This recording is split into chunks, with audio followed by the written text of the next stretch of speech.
Friday the 13th, March 2026. Guys, and we've been talking about a lot of things in the Middle East, the oil, the pricing, the cost that's going to come down. But before I start into that, I have new information. Just put out some prayers. We had lost all 6 members of the big fueling aircraft. That big, is it a C-40, I think, maybe? Anyway, it crashed yesterday in the Middle East. And at first it was 4 people they said had died. And this morning, all 6 have now been declared deceased. So say a prayer for them and their families. I hope this is over very quickly. But it's a tragedy. If you are a member of that family or close friends, and it's a tragedy. It's something that can't ever be replaced, no matter what happens. So say prayers for the family and for the souls of these people. Anyway, we were talking about the impacts coming up in April due to a couple of reasons. Of course, the straits are still shut. Force majeure was put in. Let me remind you what that is. Most of you know, is that all the contracts, whether you're importing or exporting or taking it in or selling it out, you got contracts that are signed before time. Well, if you have a declaration of war or a situation like we have now, those contracts are canceled. The company themselves can declare force majeure and cancel the contract. So that comes due on the 1st. Now, that's not the worst news. April 15th is estimated date for European utilities to begin emergency energy rationing for industrial users. Now, we'll see how fair they do that, because you got some maniacs running Europe. Will they make the people actually pay the price? Or will they do like they're saying, energy rationing for industrial users? And how will that affect jobs there? Anyway, by the end of April will be the projected peak of the summer surge for natural gas stockpiling, which will be severely hampered. This is coming out of Qatar Energy. And this summer surge has a lot to do with air conditioning. Okay, here, there, many places. They need that for the power plants. And in shipping, they're talking about what they call blank sailings, which is canceled routes, are expected to peak in April. Also, transit times. Diversions around the Cape of Good Hope will add a permanent 10 to 15-day lag to Asian-European trade routes for the duration of the conflict. And I think in the fuel is around $1 million a day in the cost. So you add 10 to 15 million minimum to the shipment cost. Material shortages, critical shortage of aluminum, fertilizer, and petrochemical byproducts are forecasted by mid-April. And the fertilizer, that's when you start to get ready for spring planting anyway, which will likely stall global construction and agricultural projects, not just here, guys, around the world. This is a one-world collapse. And as bad as we hope that the price of oil will stay down, price of gasoline, it's getting to the point to where each day that goes by, it looks like a less and less chance of it even remaining where it's at now. Again, we're back up. It rose back into just under 100 this morning because of the conflict there. Now, there's still the Pearl and the Persian Gulf. Remember the video maybe last week about the Karg Island? That is still untouched, and it's the most precious thing to both sides of this conflict. And they don't want it damaged. But before Iran gives it up, will they destroy it by destroying the pipelines that feed that island there? Now, some of the think tanks are doing an analysis called cost to serve. And they're saying cost to serve across global supply chains is projected to rise by an average of 40% due to a compounding crisis of shipping diversions, rising fuel surcharges, and increased risk premiums. This is according to ING Think. This surge is expected to cause a significant contraction in corporate margins by April 2026, driven by factors like the Cape of Good Hope, again, 12, 15 days, premium and higher inventory carrying cost. And again, think about that. 40% cost to serve. who is going to end up paying the 40% cost to serve? We are, the inline consumers. So this is already coming in our faces. Now, we got some air bases in our area in central Mississippi that are close enough to when they're doing their test runs and their practices, you can hear them. Sometimes it's a little hard to see. They're kind of high. But in the last few days, I just want to ask you guys, if when you walk out and all of a sudden one seems like it's turboing a little harder, coming around banking, does it just ever enter your mind that at one day, that could be the sound of a conflict on top of you? Just wondering. Anyway, experts predict significant additional hikes through the end of March and into April. Near term, next 7 days, prices are expected to hit $4 per gallon nationally by this weekend. That's an average. California's already well above that. The April 2026 outlook: if Brent crude oil reaches $150 a barrel due to the prolonged Strait of Hormuz closure, retail gas could soar to $5 or $5.50 per gallon. Now, the short-term spikes are talking about, it says analysts expect another 20 to 50 cent increase this week alone as markets recalibrate to the risk of long-term supply cutoff. And that's going to affect these contracts that are supposed to be renewed on April the 1st. But guys, think about retail gas soaring to $5 or $5.50. I've talked about this. First thing you got to think about is carpooling.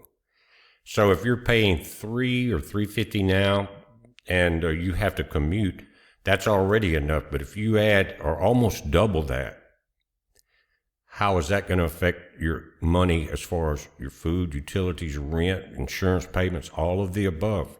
How will that affect that? Now, if you think about if you carpool, you can cut that price in half in a way as far as the gas. And the rest will work out if you change vehicles. But that is not the problem. Because it could get to a point because of not just the price of gas going up to where you can't hardly drive, but where you're going to drive to. You're going to be seeing wholesale shutdowns. Some warehouses, the ability to ship via truck and train because of fuel cost, the price of groceries, the price of electricity. So it's not just going to be a gasoline increase problem. And so what happens? Think about it. Think it out. Let's say you got people are cutting their cost in half by commuting, cut it in even more than that if you can get 2 or 3 people going the same way you're going.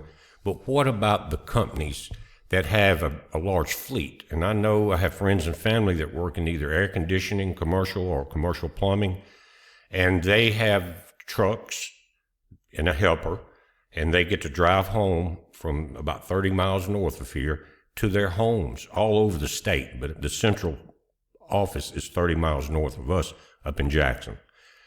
Well, it will get to a point to where 2 things will happen. First, the owner is going to tell you guys to park the trucks. And what happens, guys, I forgot to mention, a lot of them get to bring the trucks home. And they get up early, get on the job and all that. But the company's paying for the gas and the truck and the insurance, mileage, everything. But if you get to the point to where it's costing the owner so much money, the first thing they're going to do is shut down the trucks until you get to the yard, till you get to the company. Then you go out, do your job, come back, park the truck, get in your vehicle, which you bought the gas for to get there and to get back. How is that going to affect your check? Because a lot of them are running like an F-250 diesel or something like that, just the smaller ones. And you use a lot of fuel. Then what happens?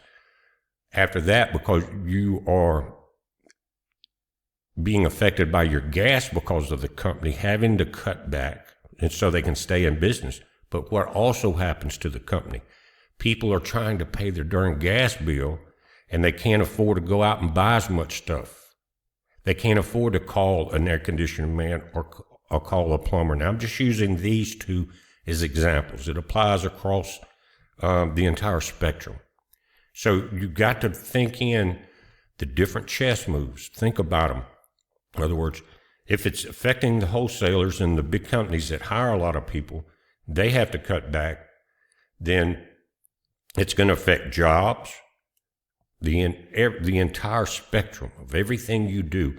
And what has happened is I think we got a big problem with our Federal Reserve. Now, Trump's been fussing about it. Many of us have for a long time. And they won't lower rates, and it's putting us in trillions of dollars worth of debt. But let me tell you something.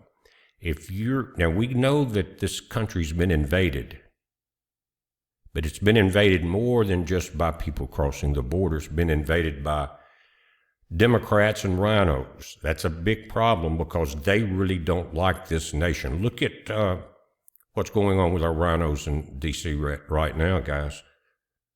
Between Cornyn and Thune, something's got to give. Now, we know Jerome Powell is a libtard from hell. We know that. But these people, what if he's been put in place to continue the world disorder? You understand what I'm saying? If he refuses to lower rates, and what's going to happen, the reason I'm going there, we're going to see inflation and hyperinflation. And some Federal Reserves or different banks around, they will lower interest rates to try to help that. Others will raise it, like Powell, to try to block from high inflation. But what they're doing is causing it. And so with the mentality that they're set in right now, they're not going to help us on this price. They're going to make it worse. The destruction and the phoenix rising out of the ashes of the New World Order. And I think Trump realizes this. He understands what's going on with the war. He's learning more each day about the goods and the bads, the mistakes, things like that. But he's been on Powell's butt since day one. And here's where it's coming to fruition. He's got to do something with him now. Or we got somebody else that they're trying to get in. I'm not sure how much longer Powell will be there. But we got to flow with the nations and lower our interest rates. If they start doing it because of inflation, of forced inflation, then, and if we don't, it will collapse us. But just the inflation alone will affect the entire planet, guys. And we're looking at a massive problems if this thing is not over quickly. But even if they stop today, we're talking about weeks to months to get back to normal. Coming into the April peak season for the contracts, the summer surge stockpiles, all of that. It's not going to happen. It's not there. And at the end of that, this upcoming, I say the next 2 to 3 weeks, the imports of the nations that really depend on it, especially Asia, they, have maybe a 30-day supply in some places.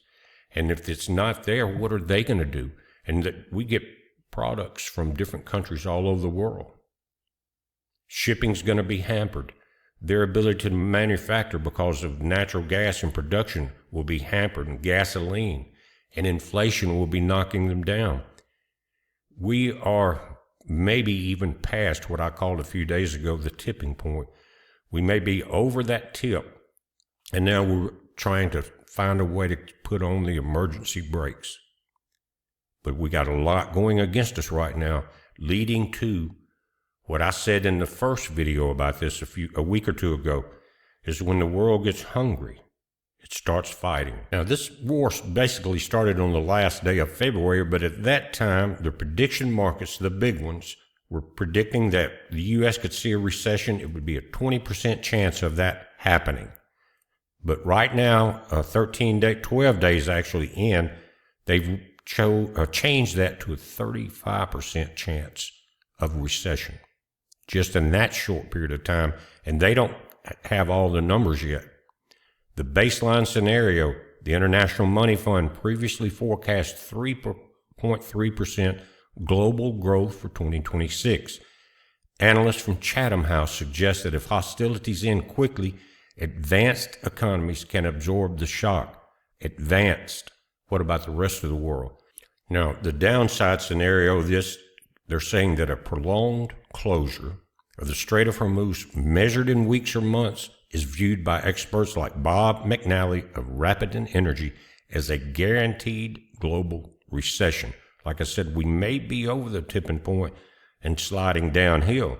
Where we stop on that downhill slide, we don't know yet. Now, what are the thresholds for this recession? Economists at RSM and Aparthion have identified key triggers that would likely push the global economy into a contraction. Oil prices a sustained jump to $125 per barrel or higher. That would be one thing. And we've already seen it go over 100. It's back very close to it right now. Gasoline prices, retail prices climbing above $4.25 per gallon in the U.S. California, you're probably higher than that, and other states too. And I just noticed where more and more companies are moving out of California. But now California is a little different. They import a lot of their own oil, probably from their big brother China.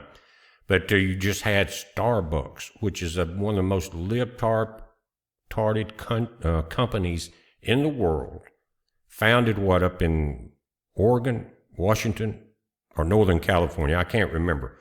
Anyway, they are leaving California with their corporate office because they're too libtarded even for them. But what happened is Newsom, just like Mandami, is raising the taxes and forcing people out. And so what the CEO of Starbucks has done is bought a big piece of property in Miami, I think large enough to house probably some people he's going to move with him for this other office. What's the downside of that? Florida's getting the damn libtards. So you see all these people moving from New York and California to Florida. They're just taking that poison with them. And especially if they bring in all the libtards that was working for them. Sorry to use that word, but we're down to the nitty gritty here. Some people need to wake up. The other trigger, global inflation rising 2 percentage points faster than originally projected, potentially topping 4%. Those are three of the main thresholds to know that the global economy is going into contraction. So again, we are very close to all three of these. And let's take a look, guys, if we can, at the current situation of the major refineries. As of today, March 13th, the fired Ras Tanura refinery, sometimes referred to as the Rasput or Aramco refinery, has been extinguished. That's the one the missiles hit yesterday. While the refinery itself remains shut down as a precaution, several other energy facilities in the region are currently experiencing active fires or severe disruption. Now, again, what I'm getting from the Rasput is they're pouring as much water as they can just to keep the fire from spreading on it and to cool it down so that it doesn't re-spark anything. I don't have any new images, but you go to, again, Saudi Arabia at Ras Tanura, the limited fire caused by debris from intercepted drones back on March 2nd was quickly contained and put out.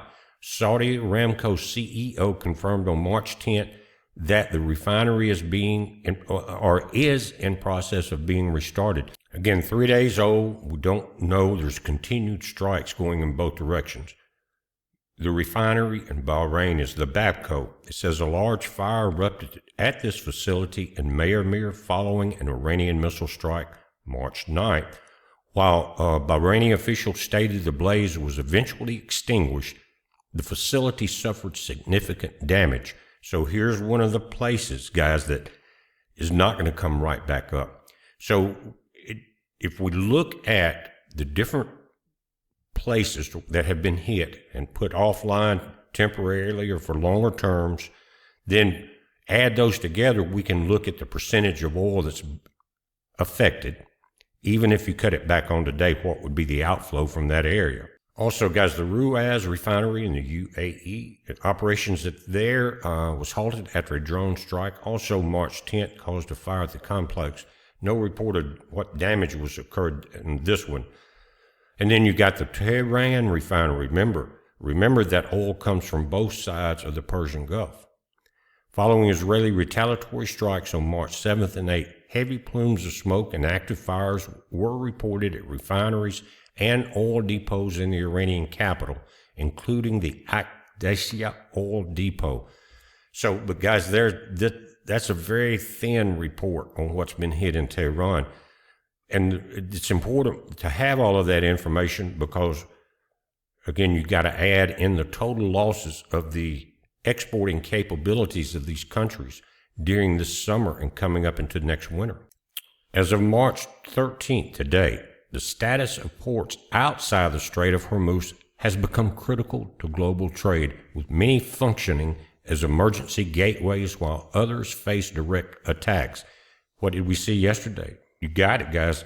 That was the one, that was the emergency gateway. There's others, but because of what happened there, not only did the ships leave Rayput, but they're leaving other major harbors up along that area. Especially because what Iran did was let them know, we're reaching out to your furthest one. So the ones, if you're coming back from Rayput and you start moving back towards the Strait of Hormuz, there's a couple more ports there. Ships are leaving them also because of insurance and the threats. Iran knew what they were doing on that strike. Now, a quick list here, because we're going to try to add the numbers up and come out with some type of reasonable estimate. But the Fujairah, UAE, is operating. Most terminals have been restarted. At the Duqm in Oman, this is where we saw the missile strikes yesterday down in Rayput. Restricted recent drone strikes reported. Yeah, Shalala was the actual port where we saw the missile strikes.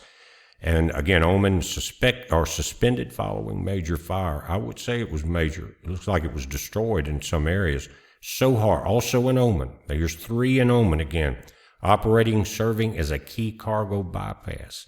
This may be outdated because I'm getting information that most of the ones inside of the 700-mile range are moving ships out, or the ships themselves, or ship owners are moving themselves out. In the Jebel Ali in the United Arab Emirates, reduced traffic, multiple carriers omitting calls. In Bahrain, the Khalifa bin Salman fields closed on government advice through today, through March 13th. So we don't know how that will go past this point, and we know it's going to depend on the conflicts of today and what is happening. Now, this gateway strategy was set up, guys, because the Strait of Hormuz was blocked. Global carriers like COSCO and Maersk are discharging cargo at Fujairah, Sohar, and Khor Fakkan. Guys, again, I think this is about a day outdated. From these ports, goods are transported via land bridge/trucking network to final destinations like Dubai and Abu Dhabi. But guys, again, reports early this morning that more and more people are evacuating that 700-mile zone, but this is still here for today. So I'm going to report this, and whenever we get an update, I'll let you know about that also. Now, looking at the 7 ports that we talked about, as of March 13th today, the Fujairah, the Duqm, the Salalah, which again is the Rayput, the missile hit, Sohar, the Jebel Ali, the Ras Tanura, and the Khalifa bin Salman collectively handle or have the capacity to manage about 18 to 20% of global daily oil consumption when operating at full scale. And they're not. Some of them are not operating at all.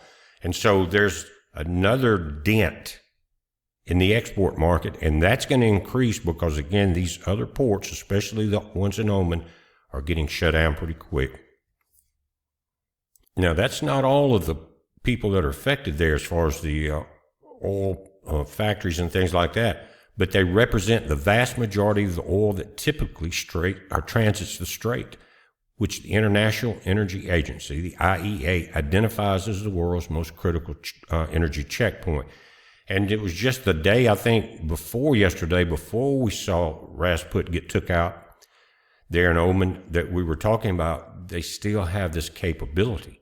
Just like Iran on the other side has capability outside of the straits. And when you talk about the straits there, that includes Persian Gulf and the Gulf of Oman, where it comes out into that area. So, again, the majority of the oil is affected. And so we can't do anything about that. All we can do is prepare, and now's the time to get that mind clicking and looking at major worldwide events about to happen, and you prepare yourself. Think short term. Long term is important, but when we're talking about April, this summer coming through, that's short term. That's when the first impacts will be hit. Again, price of groceries, price of fuel, loss of jobs because of the cost. Again, when you can't afford gas and food, you're not going to call an air conditioning company or plumber or anybody else. It either you fix it or it won't get fixed, but the money won't flow. Okay, now we're getting the updates on the other ports, guys, in Oman. Remember, they're saying they were using them as alternative, but I was telling you that we were getting reports. Says attack impact. The recent drone strikes at Chalalay Raisut, we saw yesterday, and Duqm now, March 11th through the 13th, have directly threatened the only viable alternative routes, further tightening global supply. Like I said, I had seen a report that they were hitting the other ones. They reached out, got the furthest one. It was a perfect strike, and I guess they're coming back up the coastline. They have the capability, and they have guidance using the GPS by China. Now, you got to ask yourself the question, if they're using China's GPS systems, did China possibly help with the GPS tracking systems installed in the missiles and the launchers? Just saying. They're saying nearly 10 million barrels a day of production has been cut by Gulf countries because they cannot move the oil out of the inner ports like Ras Tanura and Jebel Ali. The bypass capacity, only 3.5 to 5.5 million barrels a day, can theoretically be redirected through the pipelines feeding the outer ports like Fujairah and Yanbu. But guys, when those pipelines won't do you any good if the ports are getting droned and attacked. And I think the one yesterday, they're saying it was initially attacked by drones, and then we saw the missiles come down, get it on fire, then get the smoke going up. You're not going to see that incoming, and they're coming too fast anyway. But that's probably the technique they're using on all of these long-distance attacks. And so that long arm of Iran is not going. I don't care what kind of hype we're hearing out of the U.S. and mainstream media. There's a war going on. Both sides are being impacted. Of course, Iran's being impacted. But you know something, if you had a chessboard and you could lay it out and look at what's going on, what is Iran's plan? They know their military has been pretty much devastated as far as their Navy, their Air Force. I've seen videos, you probably have too, of the planes getting took down, the naval vessels getting taken down, and things like that. But what is the plan? Why are they still attacking? Because their plan is not tied in with the rest of the world's plan. And to them, if they survive it, is a victory. Whether it's in the mountains, with their missiles stored, or whatever. If the regime survives, to them, it is a victory, and here's why. They have a long-term plan. And that plan is to let the world become weary, very weary of this war, especially in the U.S. Now, I don't know how Israel will be affected. They've been at war for many years. But here we're already seeing, of course, Democrats scream and cry and stomp their feet. Rhinos also. But when you start losing service members and you start running low possibly on munitions or whatever, the U.S. will become very weary of that. And so will they eventually, because of the pullback from this effect, will they eventually not get a full, as Trump's saying, an unconditional surrender, just have to pull back? Then the mullahs will reemerge with time and declare victory because you did not wipe out the regime. On the other side of that board, with Pete and Trump and those people, will they refuse to realize that effect is happening, that they might want to withdraw? I doubt it, because that would shame them. It would also destroy. The only reason they say they're there is to ultimately end that regime. So there can be no longer threats to the world of nuclear threats are closing the strait threats. In other words, you got the choke point of the world's energy supply by a terrorist nation. And they use it in the same way many other nations would use it. It's not just them. But they're trying to take that ability to shut down the global economy by one group. So what I see is before either one of those happens is a great conflict coming. And guys, at the same time, the U.S. is saying it was not a friendly fire accident, just an accident. Iran is claiming they shot it down. Now, that goes both ways, right? We'll see destruction in Iran. Iran will say, no, it was just a minor fire, a grass fire or whatever. We've seen that happen, both sides, the fog of war, right? So if they, just a 50-50 chance that Iran did shoot that down, of course that will escalate, but it also is a move on that chessboard of the world becoming weary of it. So again, you got both sides knowing that time is of the essence, but it's more of the essence on the U.S. side than it is on Iran. They are there. They don't have to withdraw except into the mountains, but as long as enough people in their regime survive where they can come back out and reestablish themselves, it was a victory for them. And who lost? You and I did, because the straits being shut down and the damage to the oil fields and the damage to shipping cost and everything. So it's already almost a lose-lose event. Remember, I am pro-USA, tried and true all the way through. But I'm reporting what I see on both sides. And right now, I can't say it looks good on either side. That's because I'm trying to be as honest with every one of you that I can without hyping it. Looking at the facts, looking at the numbers, okay? That's all I'm trying to do here. Why am I doing it? So that you prepare. We're watching it, guys. You watch it. I'm keeping an eye on it. You do the same thing.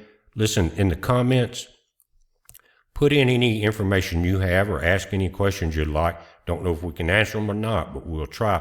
Also, guys, please subscribe and thumbs up the video. A lot of this information I'm getting, for some reason, people are unsubscribing.